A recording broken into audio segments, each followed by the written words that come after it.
नाज़रीन अवामी न्यूज़ में खबरों सिलसिलो जारी है। वक्त कपरो में खबर ॾींदा आहियूं त 1 साल अॻु में पुलिस पारां गिरफ़्तार करे मुक़ाबलो ॾियारण शहीद कयल अलीदर रोंजो जो क़तल केस दाख़िल करे जवाबदारनि जी गिरफ़्तारी जे लाइ अॼु शहीद अलीदर रोंजो जे घर वारी मिसमात ज़ीनत ऐं पंहिंजी माउ शहीद अलीदर रोंजो जी ससु मिसमात हूरा ऐं रोंजो शहीद जे मासूम पुट अली अब्बास रोंजो सां गॾिजी नटहण उस में हथनि में शहीद अलीदर रोंजो जी तस्वीर खणी सख़्त एहतजाज कयो। एहतजाज दौरान शहीद जी विनी मिसमात ज़ीनत अखियुनि मां ॻोढ़ा हारींदे चयो त मुंहिंजे वार खे रात जो साबिक SSP ज़िशान शफीक सिद्दीकी जी अॻवानी अलन अब्बासी इसाक संग्रासी ऐं ॿियनि मुंहिंजे हथनि मां छॾाए ज़बरदस्ती खणी विया, जंहिंजो 4 ॾींहनि बाद असांखे लाश ॾिनो वियो आहे। 1 साल खां मथे अरसो गुज़रण बावजूद केस दाख़िल नथो थिए। हिन चयो त आउं हैदराबाद प्रेस क्लब अॻियां जवाबदारनि ते केस दाख़िल कराइण तोड़े उन्हनि खे फाई ताईं पहुचाइण जे लाइ बुख हड़ताल कंदुसि। हिन चयो त कोर्ट सगोरी केस जो फ़ैसिलो नथी ॾिए। हिन चीफ जस्टिस खां मुतालबो कयो त शहीद अलीदर रोंजो जे क़तल केस दाख़िल करण जो हुकुम ॾेई जवाबदारनि खे सख़्त सज़ा ॾिनी वञे।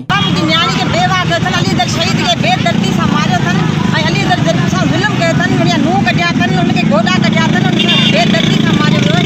ऐं असांखे कोर्ट सगोरी इंसाफ़ ॾिए, असीं कोर्ट सगोरी खां इंसाफ़ वठणु चाहियूं था त असांखे इंसाफ़ ॾिए, अदालत सगोरी असांखे इंसाफ़ ॾिए। हाई कोर्ट खे असांजी अपील आहे त असांखे इंसाफ़ ॾिए। मुंहिंजे बच्चे यतीम कयो अथनि, मुंहिंजे निजड़ो अली अब्बास 1 साल जो अञा 18 महीननि जो थियो ऐं मुंहिंजे बच्चे खे यतीम कयो अथनि। मुंहिंजी धीउ खे 2 साल 9 महीना शादी खे थिया, मुंहिंजी खे बेदर्दी सां मारे, मुंहिंजी खे बेवाह कयो अथनि, बेदर्दी सां न हुनजो घर न लड़ बिल्कुलु दरबदर आहे।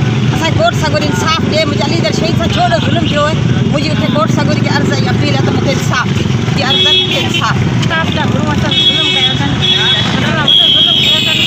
असांजो ॾाढो भारत असांजो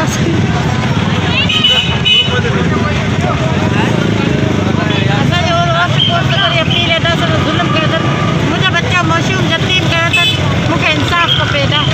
इहे टंगजनि की मुंहिंजे शहीद खे मारियो, इहे फांसी ते टंगजनि, कॾहिं कोन हटंदुसि, सीने में गोलियूं लॻंदियूं कोन हटंदुसि, कॾहिं कोन हटंदुसि। मूंखे इंसाफ़ खपे, मुंहिंजे शहीद जो इंसाफ़ खपे। छा बेदर्दी सां मारे, मूंखे घर में मारे राति जो खणी विया ऐं मूंखे हुननि तमामु दहशत कयूं ऐं मथे घणे गंदी कोन्हे मुंहिंजे मथे ते, मुंहिंजे मुड़ुस जी बाली में मुंहिंजो हथु हुयो ऐं मूंखे जाम दहशत हुननि कई ऐं मूंसां ज़ुल्म कयो अथनि, मुंहिंजे मुड़ुस मूंखे मारियो अथनि ऐं कॾहिं कोन हटंदुसि ऐं इंसाफ़ वठी पहुच चुकंदुसि, कॾहिं कोन हटंदुसि, कॾहिं कंहिं फ़ैसिले ते कोन हटंदुसि ऐं इंसाफ़ वठी पहुच चुकनि। हाणे मुंहिंजो इंसाफ़ इहो ई आहे, मुंहिंजो आउं ईंदुसि हैदराबाद प्रेस क्लब ते ऐं धरणो हंदुसि ऐं इंसाफ़ वठी सुभाणे जे ॾींहं में ऐं हर मुल्क में घुमंदुसि। मूंखे इंसाफ़ खपे। अॼु बचका न को सुबुह बचका, मूंखे इंसाफ़ खपे। मुंहिंजा बच्चा यतीम कया अथनि, मूंखे बेवारनि ज़ाल कई अथनि, अलाह रसूल हुनखे बेवा कंदो, मूंसां ज़ुल्म कया अथनि ऐं कॾहिं कोन बचकींदुसि।